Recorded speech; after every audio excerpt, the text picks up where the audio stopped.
Hello दोस्तों, नमस्कार। स्वागत है आपका एडवांस एग्रीकल्चर यूट्यूब चैनल में। दोस्तों, आज की इस वीडियो के माध्यम से आपको बतलाने वाले हैं बीन्स की उन्नत सफल वैज्ञानिक खेती की A to Z संपूर्ण जानकारी। बीन्स की खेती कब और कैसे करना चाहिए, बीन्स की उन्नतशील किस्में और बीन्स की ज़्यादा से ज़्यादा उपज निकालने के लिए महत्वपूर्ण खाद और जो बीमारी आती हैं फसल हरी भरी रहे तो उसके लिए स्प्रे 1 एकड़ में कितना उत्पादन होता है, कितनी लागत लगती है और साथ ही आमदनी कितनी होती है। तो संपूर्ण जो A to Z यह वीडियो है, संपूर्ण जानकारी आपको हर एक बिंदु को एकदम डिटेल से विस्तार से एकदम विश्लेषण किया जाएगा, डिटेल से जानकारी शेयर की जाएगी। तो इस वीडियो को आपको पूरा वॉच करना है। अधिक जानकारी के लिए आप हमें इंस्टाग्राम पर ही फॉलो कर सकते हैं, शिव कुमार 095। चलिए शुरू करते हैं। सबसे पहले दोस्तों बात करते हैं अनुकूल समय।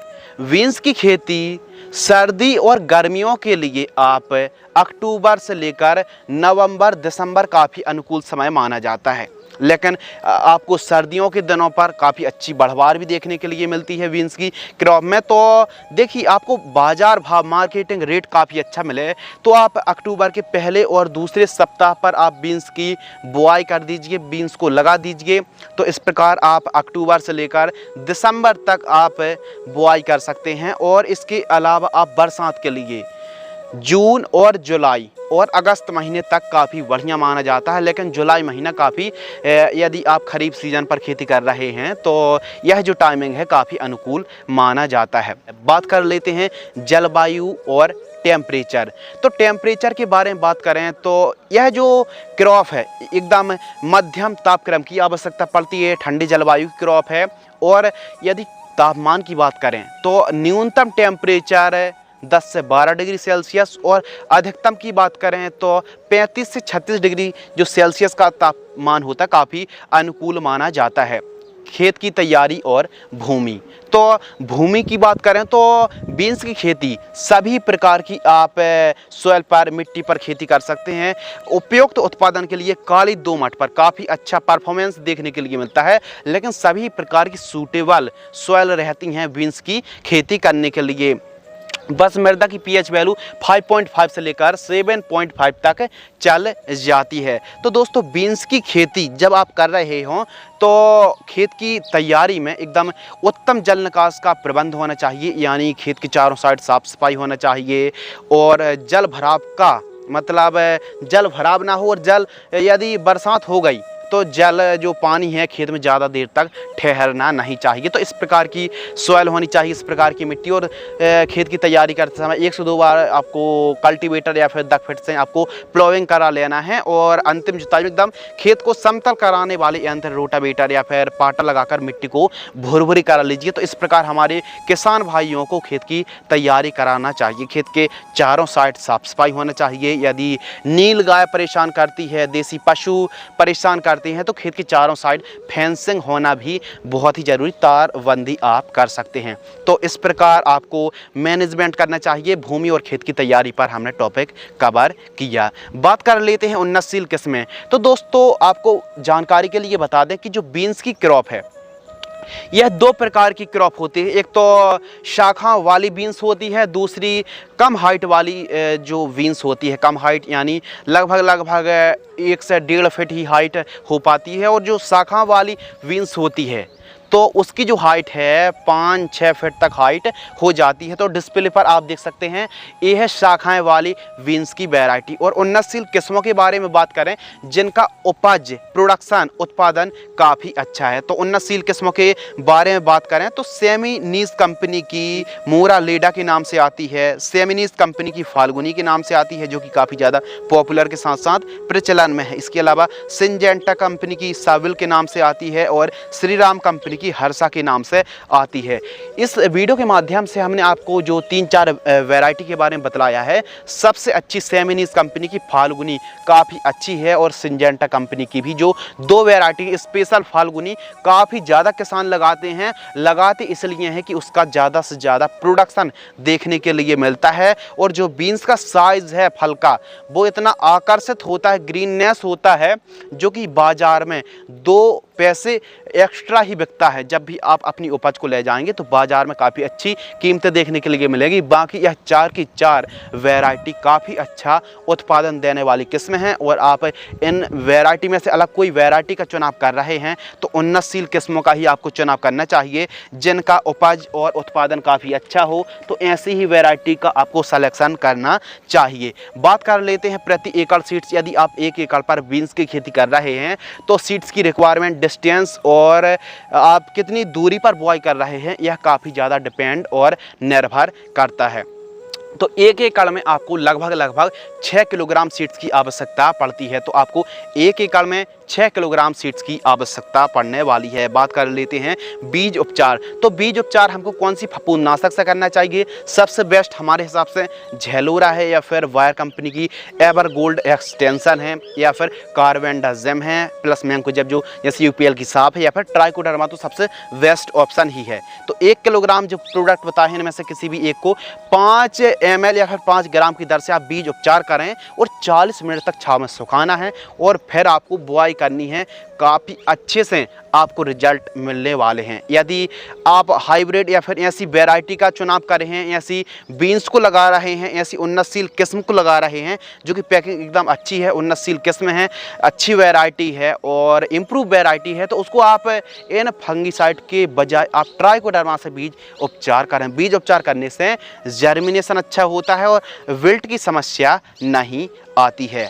आइए बात करते हैं बेसल डोज यानी बुआई के समय खाद। तो हर एक फसल की बुआई की जाती है, फिर ट्रांसप्लांट किया जाता है, रोपाई की जाती है, बिजाई की जाती है। तो बिजाई करने से पहले हमको कौन सी न्यूट्रिएंट की पूर्ति करनी चाहिए, कौन कौन सी खादों को देना चाहिए जिससे उपज उत्पादन अच्छा देखने के लिए मिले और स्पेशल जो वनस्पतिक बढ़वार होती है, शुरुआती अवस्था में जो बढ़वार होती है वो काफ़ी शानदार तरीके से हो, जड़ों का अच्छे से विकास हो, फसल बढ़वार ले और किसान भाई अपनी फसल को देखकर संतुष्ट भी हो सकें।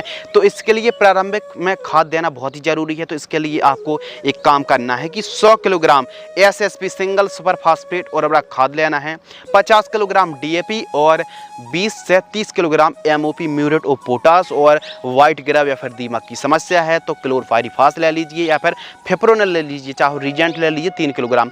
इनको आपको ठीक तरीके से मिक्स करना है। और यदि आप बेड विधि से खेती कर रहे हैं और हम आपको रेकमेंड करेंगे कि बेड विधि से ही आप बीन्स की खेती करें। तो बीन्स की खेती जब आप बेड विधि से करते हैं तो इन खादों को आपको प्रयोग करना है। यदि आपके घर में डेयरी है या फिर गोबर की खाद ईजिली उपलब्ध है या फिर नज़दीक में एकदम सस्ते कीमतों पर उपलब्ध है गोबर की खाद, तो पकी हुई 2 ट्रॉली गोबर की खाद भी आप प्रयोग कर सकते हैं। लेकिन यदि उपलब्ध नहीं है तो फिर कोई ज़रूरत नहीं है अलग से परचेज़ करने की, अलग से ख़रीदने की आवश्यकता बिल्कुल भी नहीं। बाकी आप उर्वरक खादों से काम चला लीजिए। उर्वरक खादों को भी कम प्रयोग करना चाहते हैं तो इसके लिए और बेस्ट ऑप्शन हम आपको बतलाना चाहते हैं, जैसे नीम खली है, इसके अलावा सरसों की खली है, गोबर की खाद है, वर्मी कंपोस्ट है, केंचुआ की खाद है या फिर मुर्गी की खाद, यह भी काफ़ी बेस्ट ऑप्शन है। यदि उपलब्ध हैं, सस्ते पर उपलब्ध हैं तो इनका प्रयोग आपको करना चाहिए। इससे मिट्टी में जीवाश्म पदार्थ की वृद्धि होती है, उपजाऊपन और उर्वरक क्षमता में जो वृद्धि होती है वो लाजवाब होती है एवं उपज और उत्पादन में काफ़ी अच्छे से ईल्ड में एनहेंस देखने के लिए मिलता है, उपज देखने के लिए मिलती है। इसके अलावा उपज और बढ़वार में काफ़ी ज़्यादा सुधार देखने के लिए मिलता है। आइए समझते हैं बेड तैयार। तो बेड मेकर या फिर बेड राइजर से आपको बेड तैयार करा लेना चाहिए। बेड की आपको जो चौड़ाई रखनी है दोस्तों वो रखनी है आपको 2.5 फीट, 2 से 2.5 फीट रखिए। और इसके अलावा बेड से बेड की दूरी आपको 3 फीट रखनी है और बेड की ऊंचाई आपको रखनी है 1 फीट। तो इस हिसाब से आप बेड तैयार करा लीजिए। और यदि आप मल्चिंग ड्रिप में खेती कर रहे हैं, बेड विधि से खेती कर रहे हैं तो यह डिस्टेंस काफ़ी अच्छा है। और आप ड्रिप लगा रहे हैं तो 16 mm भी लगा सकते हैं, 20 mm भी लगा सकते हैं। मल्चिंग पेपर 25 माइक्रोन का सबसे बेस्ट है। तो इस प्रकार आपको बीन्स पर मल्चिंग ड्रिप भी आप लगा सकते हैं। प्लांट डिस्टेंस यानी पौधे से पौधे की दूरी और कतार से कतार की दूरी कितनी रखें, तो आइए समझते हैं। देखिए वैज्ञानिक तरीके से यदि आप खेती करते हैं तो पौधे से पौधे की दूरी आपको 1 फीट रखनी चाहिए और एक बेड में आपको जिग जैग आपको रोपाई करनी चाहिए यानी बुआई करनी चाहिए। जिग जैग यानी एक बेड पर आपको डबल लाइन पर बुआई करनी है और आपको पौधे से पौधे की दूरी आपको 1 फीट रखनी है। पंक्ति से पंक्ति की दूरी, एक बेड से दूसरी बेड की दूरी आपको 3 फीट रखनी रखनी चाहिए। तो इस प्रकार का जो डिस्टेंस है काफ़ी बढ़िया है। और जब आप बुआई कर रहे हैं तो एक एक बीजों की ही बुआई करनी है और आपको जो गहराई रखनी है, जो डेप्थ रखनी है, 3 से 3.5 सेंटीमीटर की डेप्थ पर आपको बिजाई करनी चाहिए, बुआई करनी चाहिए बीन्स की। और यदि आप सामान्य तरीके से खेती कर रहे हैं, यानी कोई वेड नहीं बनाई है, कोई आपने एकदम ड्रिप नहीं लगाई, मल्चिंग नहीं लगाई, तो इसके लिए साधारण तरीके से यदि खेती कर रहे हैं तो उसी में ज़्यादा उत्पादन निकालने के लिए आपको एक काम करना है कि आप 6 से 7 फीट चौड़ाई में आपको एक क्यारी तैयार करनी है। 6 से 7 फीट चौड़ाई में क्यारी तैयार करनी है, एकदम लंबी लंबी क्यारियों को आपको तैयार करना है और उस क्यारी पर आपको 5 लाइनों पर बुआई कर देना है। यानी 7 फीट की जो चौड़ाई है क्यारी की और उस पर आपको 5 लाइनों की आपको ठीक तरीके से बुआई कर देना है। यह डिस्टेंस भी काफ़ी अच्छा है और पौधे से पौधे की दूरी आप 1 फीट रख सकते हैं, 1 फीट से भी कम आप रख सकते हैं। तो इस प्रकार का डिस्टेंस काफ़ी अच्छा माना जाता है। बीन्स की फसल पर सिंचाई यानी इरिगेशन, तो किस प्रकार को आपको सिंचाई का मैनेजमेंट रखना है, क्योंकि इस फसल पर बहुत ज़्यादा सिंचाई की आवश्यकता नहीं होती है। और जो स्पेशल बीन्स की जो क्रॉप है, देखिए ऑफ सीजन या फिर नेट हाउस पर, ग्रीन हाउस पर आप 12 महीने खेती कर सकते हैं, लेकिन सही सीजन जो इसका है सर्दियों के दिनों पर काफ़ी अच्छी बढ़वार यह क्रॉप लेती है। तो हम बात कर रहे थे सिंचाई, तो आपको किस प्रकार सिंचाई करना है। ड्रिप लगाई है 16 mm, तो आप 2-2 दिनों के अंतराल पर आपको 1.5 घंटे यदि सिंचाई करते हैं तो काफ़ी अच्छे से वाटर मैनेजमेंट को सुधार के रख पाएंगे। और यदि आप क्यारी विधि से खेती कर रहे हैं तो नाली विधि से यदि आप सिंचाई कर रहे हैं तो 12 से 15 दिनों के अंतराल पर सिंचाई कर सकते हैं। और स्प्रिंकलर से सिंचाई कर रहे हैं तो दोस्तों आपको तकरीबन 8 से 10 दिनों के अंतराल पर सिंचाई करना चाहिए। 2 ही बेस्ट ऑप्शन है हमारे हिसाब से। पहला तो ड्रिप सबसे बढ़िया है और दूसरा फ्लड एरीगेशन से, यानी खुला पानी छोड़कर भी आप सिंचाई कर सकते हैं। फ्लड एरीगेशन से एकदम पानी चलाते हैं तो काफ़ी अच्छे से बढ़वार लेगी। और स्पेशल फ्लावरिंग स्टेज पर यदि आप स्प्रिंकलर से सिंचाई करेंगे तो थोड़ा सा पैदावार में गिरावट देखने के लिए मिलती है। तो जड़ों के पास सॉइल एप्लीकेशन से फ्लड एरीगेशन ही सबसे बेस्ट ऑप्शन है सिंचाई करने के लिए। इस प्रकार आपको सिंचाई करना चाहिए। आइए समझते हैं वीड कंट्रोल यानी खरपतवार की रोकथाम। तो देखिए खरपतवार की रोकथाम किस प्रकार करना है। सबसे बेस्ट जो ऑप्शन है इसमें देखिए दोस्तों, वैसे तो ढेर सारी मार्केट पर खरपतवार नाशक उपलब्ध हैं, लेकिन स्प्रे करने से जो नुकसान है, खरपतवार नाशक स्प्रे करने से नुकसान सबसे बड़ा ये है कि पैदावार, हम खुद प्रैक्टिकली जानकारी दे रहे हैं कि पैदावार में गिरावट देखने के लिए मिलती है। तो इसके लिए सबसे बेस्ट जो ऑप्शन है और हम इसी को ज़्यादा अप्लाई करते हैं, निराई गुड़ाई। तो सबसे पहले खेत की तैयारी करें, बिजाई करें और 20, 25 और 30 दिन के आसपास की होती खरपतवार 2-2, 3-3 पत्ती के दिखने के लिए मिलने लगते हैं। तो इसके लिए पहली निराई गुड़ाई 30 से 35वें दिन और दूसरी निराई गुड़ाई दोस्तों आपको लगभग 55, 60, 65 दिन के आसपास करनी चाहिए। तो खेत पर एकदम साफ सफाई आपको बनाए रखना है, यह काम तो आपको ज़रूर कर लेना है। और आप ट्रैप ज़रूर लगा दीजिए, सफ़ेद मक्खी के लिए, रस चूसा कीट, एफिड जैसिड के लिए पीला और नीला ट्रैप 1 एकड़ में 15 से 20 पीस आप लगा दीजिए। फसल से लगभग 2 फीट ऊपर आप ट्रैप लगाने से काफ़ी अच्छा फ़ायदा होता है। आइए बात करते हैं सबसे महत्वपूर्ण टॉपिक, स्प्रे शेड्यूल। तो स्प्रे जो शेड्यूल है बीन्स की क्रॉप पर काफ़ी ज़रूरी है, क्योंकि इसमें फली छेदक और कुछ ऐसे कीट आते हैं। देखिए आते तो कीट कम हैं, लेकिन जो आते हैं थोड़ा सा ख़तरनाक हैं, थोड़ा सा डेंजरस हैं, हमारी फसल को पैदावार में गिरावट कर देते हैं, गिरावट ला देते हैं। तो देखिए दोस्तों कीट प्रबंधन करना बहुत ही ज़रूरी है तो फसल हरी भरी रहे। तो कीट प्रबंधन पर सबसे पहले बात करते हैं कौन कौन से कीट आते हैं। प्रमुख रूप से सेमी लूपर्स कीट का प्रकोप देखने के लिए मिलता है, इल्ली होती सेमी लूपर्स, तंबाकू इल्ली, DBM, इसके अलावा फली छेदक, एफिड जैसिड, वाइट फ्लाई, फल मक्खी, लाल कद्दू बीटल माइट्स, इसके अलावा वाइट ग्राब रस्ट है, पाउडरी मिल्ड्यूड है, डाउनी मिल्ड्यूड है, झुलसा है, आर्द्रगलन है और बैक्टीरिया विल्ट की भी समस्या देखने के लिए मिलती है। तो यह जो कीट हैं, यह जो इंसेक्ट हैं, यह जो डिजीज़ हैं, रोग हैं, बीमारी हैं, इनको कंट्रोल करने के लिए आइए समझते हैं फर्स्ट स्प्रे। तो जब हमारी बीन्स की क्रॉप बुआई से 35 से 40 दिन के आसपास की होती है तो वायर कंपनी की मोमेंटो एनर्जी। अब मोमेंटो एनर्जी में क्या है, मोमेंटो एनर्जी में इमिडाक्लोरप्रिड है और स्पाइरोटेट्रामेट का कॉम्बिनेशन है। इसको लेना 25 ml और UPL कंपनी की साफ कार्बेंडाजिम और मैंकोजेब फफूंदनाशक है, ब्रॉड एक्सपेक्ट्रम फफूंदनाशक है, इसको लेना 40 ग्राम।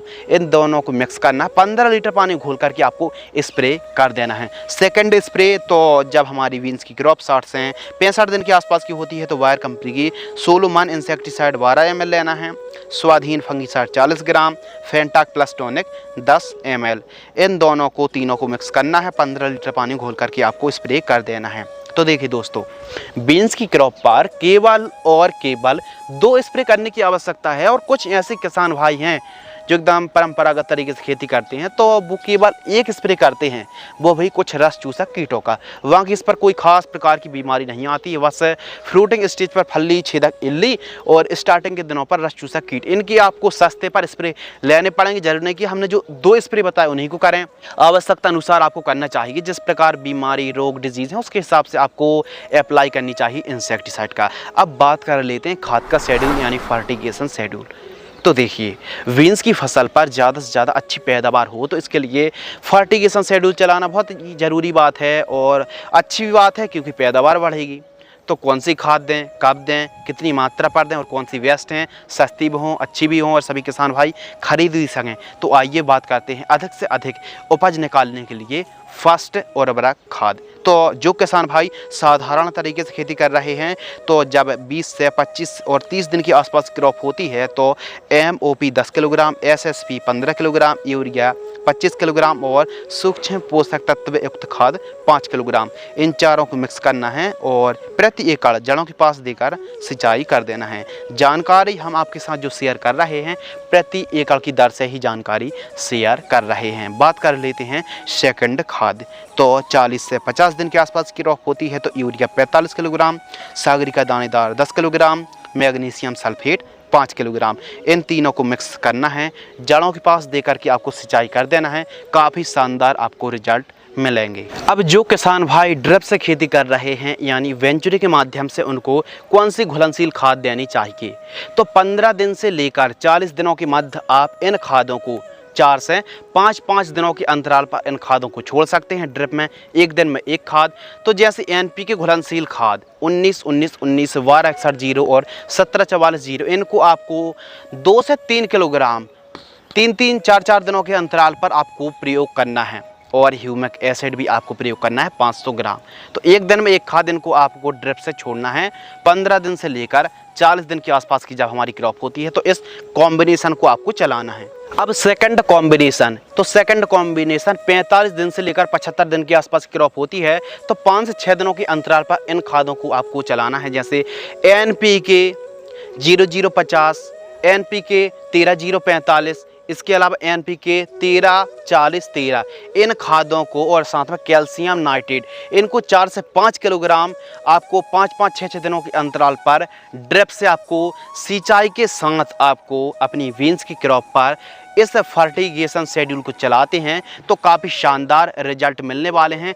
काफ़ी बढ़िया आपको परिणाम देखने के लिए मिलेंगे, फसल एकदम हरी भरी रहने वाली है। आइए दोस्तों समझते हैं लाइफ साइकिल यानी बीन्स की टोटल कितने दिन की यह क्रॉप है, टोटल कितने दिन का समय लग जाता है। तो पहली हार्वेस्टिंग देखिए 65 से 70 दिन में एकदम तैयार हो जाती है हार्वेस्टिंग के लिए। लेकिन इसमें देखिए पहले तो जो मैच्योर हो जाते हैं उन्हीं को बीन्स को आपको हार्वेस्टिंग करना है। फिर जो लाइफ साइकिल है लगभग 90 दिन से लेकर 100 दिन 110 दिन का तक का टाइम लग जाता है। बाकी चलाना आपके ऊपर है कि हार्वेस्टिंग कर रहे हैं, प्रॉपर सिंचाई कर रहे हैं, प्रॉपर न्यूट्रिएंट की पूर्ति करेंगे तो जो फसल है काफ़ी टाइम तक चल सकती है। यानी लगभग 110 दिन के आसपास तक यह क्रॉप चल सकती है। तो इस प्रकार ये मान लीजिए 100 दिन के आसपास की टोटल यह इस क्रॉप की लाइफ साइकिल है। प्रति एकड़ लागत यानी पर एकड़ कॉस्ट, 1 एकड़ में बीन्स की आप खेती करते हैं तो कितनी लागत लग जाएगी। तो देखिए यदि आप वैज्ञानिक तरीके से खेती करते हैं, आप प्रॉपर वेड विधि से खेती करते हैं, यदि आप शाखा वाली बीन्स की खेती कर रहे हैं तो बांसों का खर्च आएगा और बंधाई का खर्च आएगा। तो इस प्रकार चाहे स्प्रे हो, खाद हो, खेत तैयारी हो या फिर जो आप वैरायटी लगा रहे हैं उसका खर्च हो या फिर हार्वेस्टिंग का खर्च हो, तो ये मान लीजिए 18,000 रुपये से लेकर 20,000 रुपये के आसपास 1 एकड़ का खर्च आ जाता है। इसमें ड्रिप और मल्चिंग का जो खर्च है वह इंक्लूड नहीं है। तो बाकी आप बीन्स की खेती कर रहे हैं, शाखा वाली बीन्स की खेती कर रहे हैं, तो आप पहले ही स्ट्रक्चर के लिए, मंडप तैयार करने के लिए बांसों का प्रबंध कर लीजिए। तो 1 एकड़ में लगभग 20,000 रुपये के आसपास का खर्च आ जाता है। बाकी आप परंपरागत तरीके से खेती करते हैं, वही आप 1 से 2 बोरी यूरिया ही बस प्रयोग करते हैं और आप बुआई पर यानी वैरायटी पर खर्च होता है तो उस हिसाब से खेती करते हैं, तो 7 से 8 हज़ार ही एकड़ पर खर्च जाता है। तो इस प्रकार आप वैज्ञानिक तरीके से खेती करेंगे, थोड़ा सा खर्च होगा लेकिन पैदावार भी काफ़ी अच्छी होगी। बाजार भाव यानी मार्केटिंग रेट। तो देखिए दोस्तों, बीन्स की जो क्रॉप है इसका बाजार भाव हम तो आपको कह रहे हैं कि जैसे अभी खेती आप कर रहे हैं तो अक्टूबर के पहले और दूसरे सप्ताह पर आप बीन्स की बुआई कर दीजिए। यदि आप अंगेती बीन्स की खेती करते हैं तो आपको काफ़ी अच्छा रेट मिलेगा और बीन्स का रेट हमेशा अच्छा रहता है।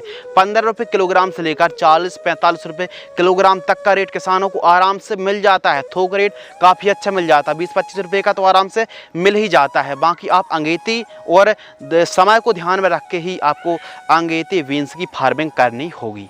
आइए बात करते हैं प्रोडक्शन यानी उत्पादन, 1 एकड़ में कितना उत्पादन होता है। तो देखिए, आप परंपरागत तरीके से खेती करते हैं, उत्पादन कम होता है, वही आप 70 ही क्विंटल निकाल पाते हैं। लेकिन आप वैज्ञानिक तरीके से खेती करेंगे, जो हमने आपको विधि बताई है, मेथड बताई है, तो ये मान लीजिए दोस्तों तकरीबन 120 से 130 क्विंटल की आसपास उपज देखने के लिए मिलेगी। और आप ड्रिप से खेती करेंगे, वैज्ञानिक तरीके से खेती करेंगे तो लगभग 120-125 दिन तक यह फसल बड़े ही आराम से चल जाती है।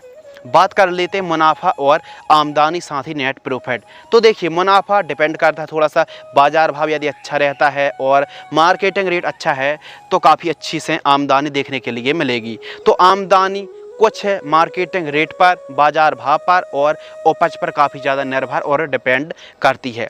तो आमदनी निकालने के लिए 1 एकड़ में हमारा उत्पादन एक एवरेज मान लेते हैं 100 क्विंटल होगा और रेट मिल गया हमको 20 रुपये का, तो 2,000 रुपये क्विंटल और इंटू कर देंगे 100 का, तो 2 लाख रुपए के आसपास 1 एकड़ से हमारा मुनाफा हुआ।